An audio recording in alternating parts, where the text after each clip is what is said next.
Kaya sa ating buhay, napakahalaga pala na sa tao ay makinig sa salita ng Diyos. Hindi lang makinig, napakahalaga din na magsimba. Kasi ang pagpirapiraso ng tinapay ay nagaganap ito tuwing banal na misa, the Holy Eucharist. At ang pagpapaliwanag ng buong kasulatan ay nagaganap tuwing sa piging ng Diyos, every Sunday fellowship.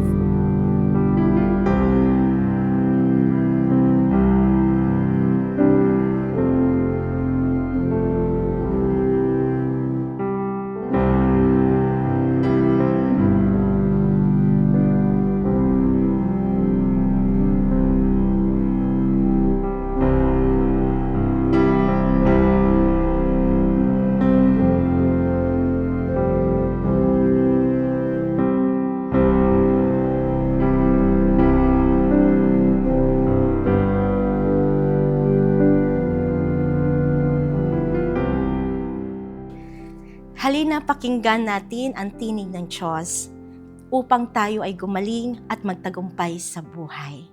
Kaya sa araw po na ito, simulan po natin ang araw na ito na tayo manalangin at pagnilayan natin ang salita ng Diyos na tunay na magbibigay sa atin ng kagalingan, kapayapaan ng ating isip, ng ating puso. Ito ay liwanag sa ating buhay. Kaya samahan niyo po ako mga kapatid, mga brothers and sister. Halina po tayo at tayo po ay manalangin sa ngalan ng Ama, ng Anak, ng Espiritu Santo. Amen. Si Yahweh papurihan, purihin mo kaluluwa. Ang pangalan niyang banal, purihin mo sa tuwina. Ikaw aking kaluluwa, ang Diyos ay papurihan. At huwag mong lilimutin yaong kanyang kabutihan. Ang lahat kong kasalanan, siya ang nagpapatawad. Anumang aking sakit, ginagamot niyang lahat. Sa bingit ng kamatayan, ako ay nililigtas at pinagpapala ako sa pag-ibig niya't habag. Sa sarili ang dulot niya'y kasiyahan habang buhay. Kaya naman ang lakas ko ay lakas ng kabataan. Katulad ng sa agila, ang taglay kong kalakasan. Amen.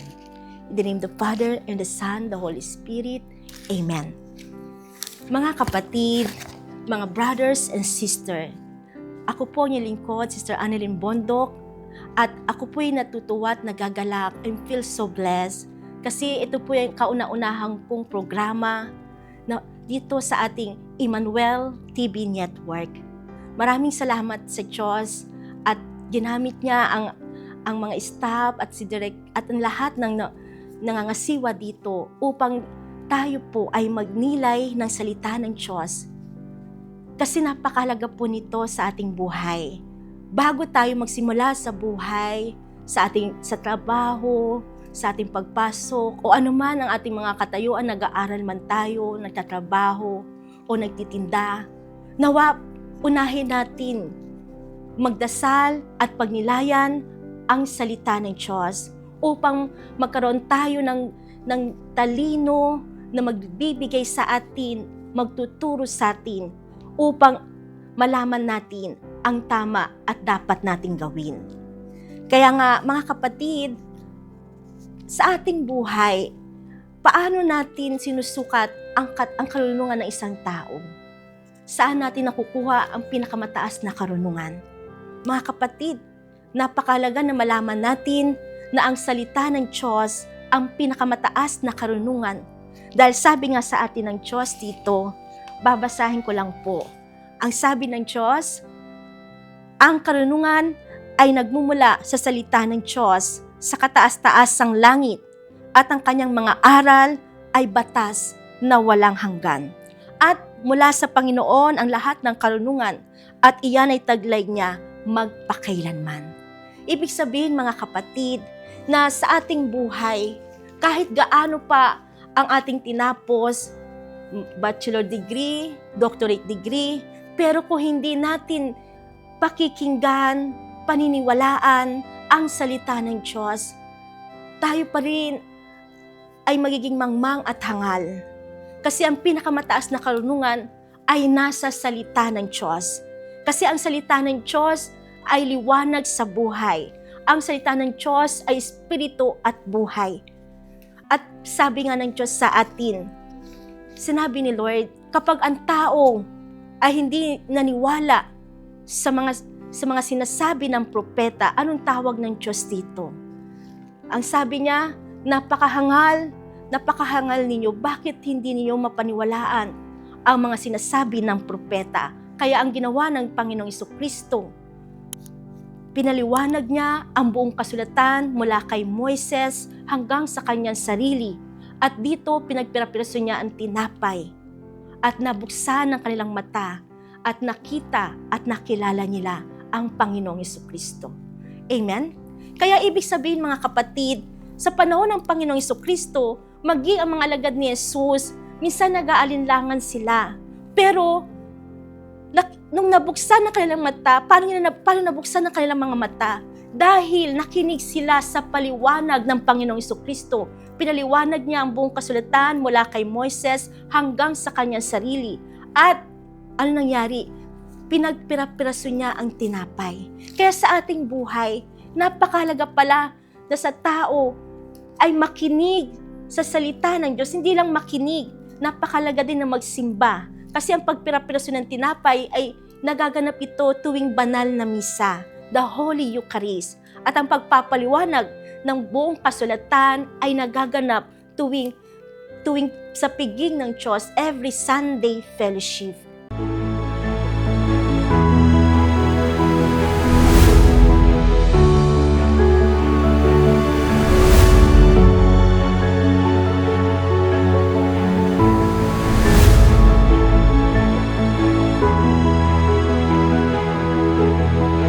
You're watching ETVN Philippines.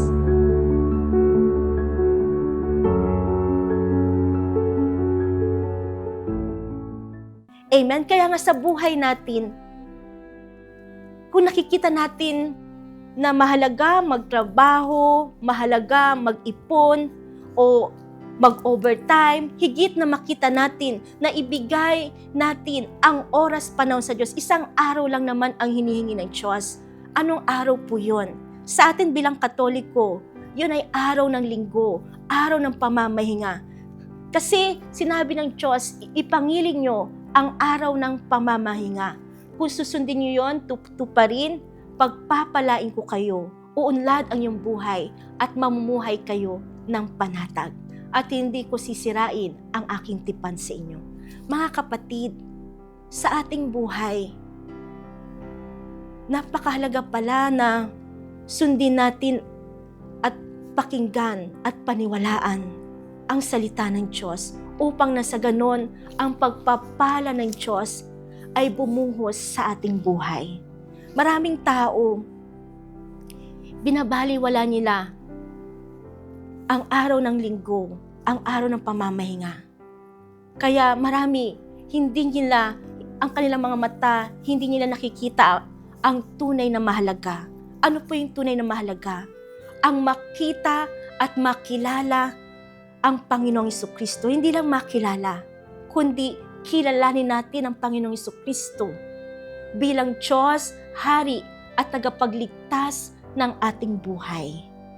Kasi sa panahon ng pagsubok, sa panahon ng aksidente, ng kapahamakan, walang laban ang tao kung wala siyang protection from God.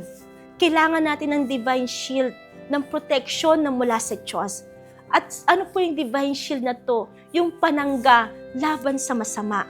Yung panangga laban sa masama. At yun yung ating prayer, panalangin, pagsisimba, pagro-rosary, at higit din sa lahat, yung pakikinig ng salita ng Diyos na kadalasan sa atin, hindi natin binibigyang halaga ang pakikinig ng salita ng Diyos. Kaya maraming tao, mali ang paniniwala. Pag mali ang ating paniniwala, mali din ang ating desisyon sa buhay. Kailangan natin ng gabay ng Diyos. Ano yung gabay na to? Yung kung saan tinuturo ng Diyos yung tama at dapat sa pamamagitan ng kanyang salita. Kaya nga sa ating buhay, napakalaga po magbasa ng Biblia. Napakalaga rin po na tayo ay makinig ng salita ng Diyos. Dahil ang Diyos lamang ang magsasabi sa atin ng tunay at dapat nating gawin. Ang Diyos lamang ang magsasabi ng katotohanan.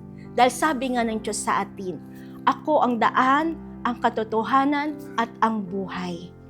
Kaya nga, kapag ang tao ay nagkakasala, sabi nga ng Diyos sa atin, ang nag-alipin ng ang kasalanan, kapag ang tayo namumuhay sa kasalanan, siya ay alipin ng kasalanan.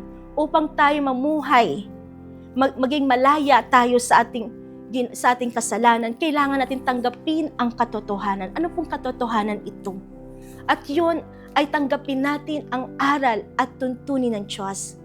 Kaya nga sinabi ni Lord sa atin, di ba?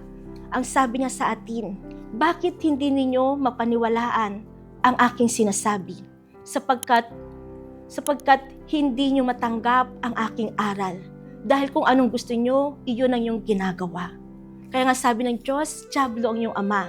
Sa simula pa lang siya ay mamamatay tao na at hindi makikita sa kanya ang katotohanan kahit kailan. Sapagkat siya ay alipin ng kasalanan. Kaya mga kapatid, sa ating buhay, napakalaga pala na tanggapin natin, pakinggan ang aral, ang tuntunin ng Diyos. Halimbawa, sa buhay natin, kung may nakikita ka na kaibigan o kakilala o kamag-anak, kapatid, kung siya ay merong, nakita mo na siya ay nakipagrelasyon sa may asawa na, ang sabi ng Diyos, kailangan mong sabihin ang katotohanan. Ano yung katotohanan to? Yung aral ng Diyos, yung salita ng Diyos, na ang sabi ng Diyos, ang pinagsama ng Diyos hindi dapat paghiwalayin. Amen? At kasi bakit? Dahil ayaw ng Diyos na ang tao ay mangalunya. Dahil sabi ng Diyos, dahil ang nag-asawa sa hiniwalayan ay nangangalunya. Amen? At kung ang tao makikinig sa aral at tuntunin ng Diyos sa pamamagitan ng salita ng Diyos, magliliwanag ang kanyang isip na dati magulong isip niya, na dati mali ang kanyang paniniwala. Pero kung nakinig siya, tinanggap niya ang aral at tuntunin ng Diyos, lalaya siya sa kasalanan. At dahil dito, maliligtas siya sa kapahamakan at sa kamatayan. Dahil ang kamandag ng kasalanan ay kamatayan. At ilang pang halimbawa, makikita natin ngayon, di ba, sa social media, minsan ang tao, sasabihin nila, proud ako kasi kinasal kami. Pero tanungin mo, saan siya kinasal? Sa parehong babae. Pero ano ba sabi ng Diyos? Kasi ang salita ng Diyos ay matalas pa, mabisa. At ito'y talagang makatotohanan, totoo po ito. Kaya nga sinabi ng Diyos, diba, ang nakipagsiping sa kapwa lalaki, kapwa babae, ay karumal-dumal. At ang ginagawa nila ay nakakahiya. At hindi sila makakatakas sa parusa ng Diyos. Kaya mga kapatid, kung ating tatanggapin ang salita ng Diyos, mauunawaan natin, ay mali pala yung ginagawa ko. Sabi ng Diyos, karumal-dumal. Kaya hindi mo pwede sabihin, ay ganito na ako, kailangan nyo na akong tanggapin. Kasi ganito ako, pusong babae ako. Kahit lalaki. Misis kasinungalingan. At ang kasinungalingan, ang sabi nga ng Diyos, ay Diablo. Dahil ang ama ng kasinungalingan ay Diablo. Kaya mamimili tayo sa buhay natin. Sino ba ang ating pakikinggan? Sino ba ang ating paniniwalaan? Siyempre, ang Diyos na nagsasabi ng katotohanan, na nagbibigay sa atin ng buhay at ng kaligtasan, hindi ang kasinungalingan. Dahil ang kasinungalingan ay sama-sama sa Diablo. Dahil ang masama ang Diablo, sabi nga ng Diyos, ay mamamatay tao. Dahil at likas na sa kanya ang kasinungalingan. So ibig sabihin, kung nais nating mabuhay, maligtas sa kapahamakan, at magkaroon tayo ng tunay na kapayapaan, kaligtasan, nawa, makita natin ang kahalagahan ng pakikinig ng salita ng Diyos at paniwalaan ang kanyang salita at isa puso, isa buhay upang ang buhay natin ay magkaroon ng tunay na kapayapaan, kagalakan at sigla at madadama natin ang tunay na kagalingan. Amen. Maraming salamat po and God bless us all. Awitin natin ang Come Holy Spirit. Come Holy Spirit, I need you. Come Holy Spirit, I pray. Come with your strength and thy power. Come with your own special way. Mga kapatid, sa oras na to, Lord, dinadalangin namin ang lahat. Kahabagan mo kami kaawaan. Ibuhos niyo po yung banal na Espiritu Santo na magbibigay sa amin ng kagalingan, kalakasan, magiging gabay namin sa buhay. Alisin mo sa aming puso ang anumang mga hindi kalugod-lugod sa iyo. Ang galit, sama ng loob, kataasan. At sa mga oras na to, pagkaloob mong kagalingan ng bawat isa, kalakasan, mahabang buhay, pagpapala. In the mighty name of Jesus Christ of Nazareth, be healed. Release the healing power of Jesus. Receive the healing power of the Holy Spirit. Amen. In the name of the Father, and the Son, the Holy Spirit. Amen.